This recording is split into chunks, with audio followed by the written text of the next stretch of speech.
Hello, today I'm talking about plants. Can't. Oh, hey, there's a bee. Hello. How you doing, little thing? Wait, no. Don't. Uh, holy, why? Why would lovely insect? No. Please, stop screaming. Stop. No, I can't stop.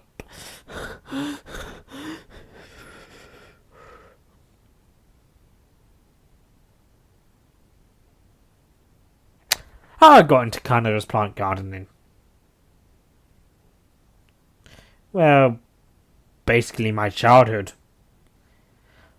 But I remember like three things that inspired me. The plants in Jumanji, because that's kind of a scary thing, really.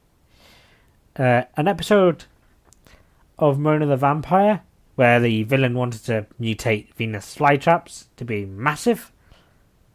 But if you've ever watched Mona the Vampire, it's just a girl's imagination. But the weird thing is, like in that show, like this episode, the Venus flytrap literally leaps up and grabs a bug out the air. And that's meant to be like in the real world, and something's wrong with that plant. I'm just going to say that. And my final inspiration was 1982's Day of the Triffids, the best adaptation of the book I have ever seen. Better than that 1950s film, and better than that 2000 and something miniseries. How they work? Well, they feed on rot. But more precisely, they've evolved in a place where the proteins they need keep on getting washed away because they live in bogs. So their leaves have evolved into traps. There are 4 types of traps. A pitfall trap, which produces nectar along the leaves to attract insects, and the insects fall into the trap. And one of the more malicious things that they've evolved to do is produce nectar before the trap is ready. So bugs like bees and wasps will come back to a pitfall trap, eat the nectar, and one day they will fall into the trap. Or a trap, because apparently it will produce the nectar after the trap has rotted away as well. Kind of interesting, really. Then you have flypaper trap, which is just flypaper. Insects land on it and get stuck. Then you have the big boys themselves, snap traps, which, weirdly, Venus flytraps are the only member of this family. There are types of sundew, which are like a hybrid between snap traps and flypaper traps, but they're more flypaper traps because they kind of slowly move over the they just sort of guard their food, if that makes any sense. The way that snap traps work is a bug touches a hair on the like one of the hairs on the Venus flytrap. They touch another hair or the same hair 3 times within a certain time frame. Chomp. I should also explain bladder traps because they are kind of like Venus flytraps but underwater. They don't close, they actually create a vacuum, and when a insect triggers them, they open temporarily before shutting again, thus meaning the insect has just gotten stuck inside them. And as you can see, they're like, due to this sort of vacuum, it's kind of hard to tell where a bladder trap is. Also, they're underwater, So, there's that. What they need. They need rainwater because fluorine in tap water is harmful to them.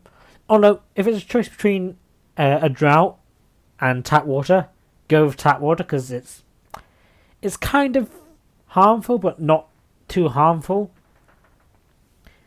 They need peat soil because that's the type of soil you get in bogs, and carnivorous plants come from bogs. They also need a place to get a lot of insects, but they can survive a while without them. A surprisingly long time, but you can also put them anywhere, and they might find a lot of bugs. I put a bottle of water in the kitchen once, which is a type of 5-litre tap, and loads of tiny insects were trapped on it.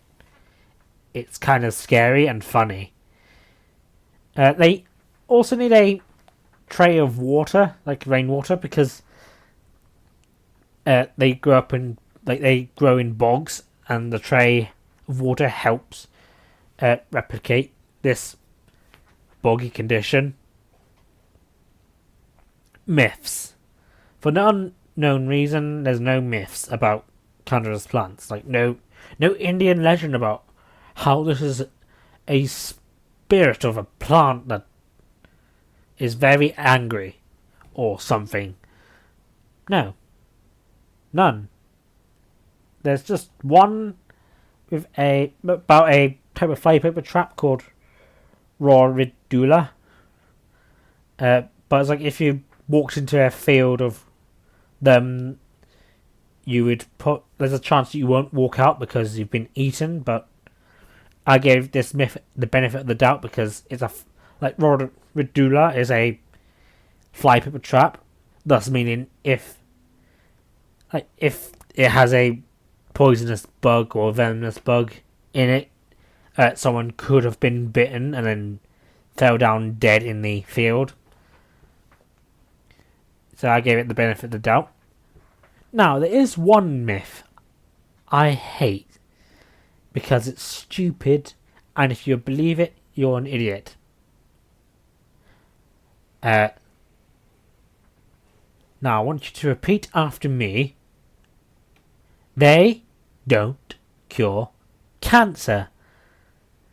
This is a scam with laughable reasoning to why it works, and I don't need to tell you why it's not true because it's the literal definition of snake oil.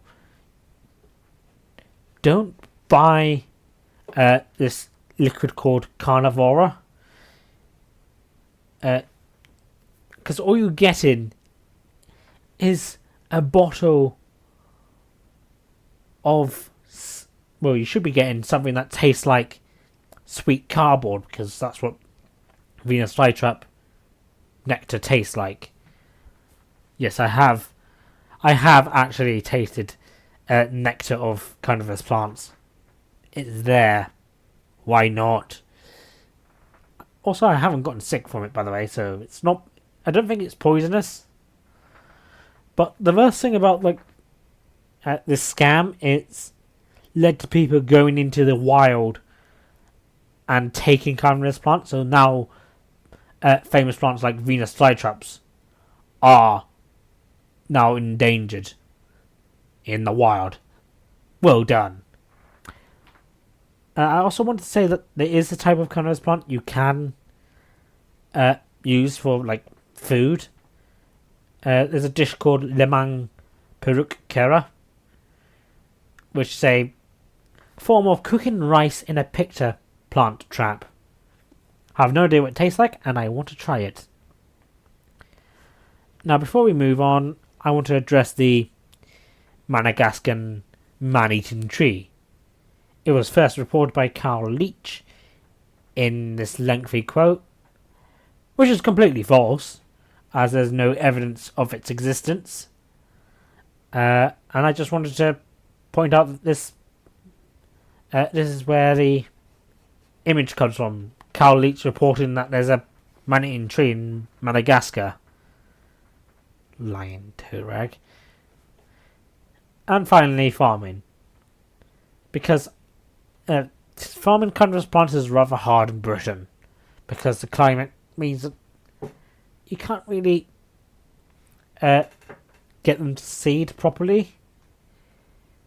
I've only ever achieved it once by accident, and that's because it was a native sundew, and it, funnily enough, it became kind of a weed in my carnivorous plant garden, and I couldn't bear to kill them, and I even had to rescue a few of them in the garden because somehow they got outside.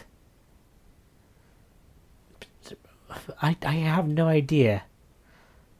But there's no point to farming them.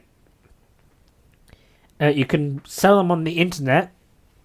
That's one thing. You can support that literal snake oil scam, which you be the worst person taking advantage of others in distress. How dare you? Or you could be like me and want to make lemang peruk kera. Because you're interested and I have a pitcher plant. You don't. I've been John Lively. Thank you for watching.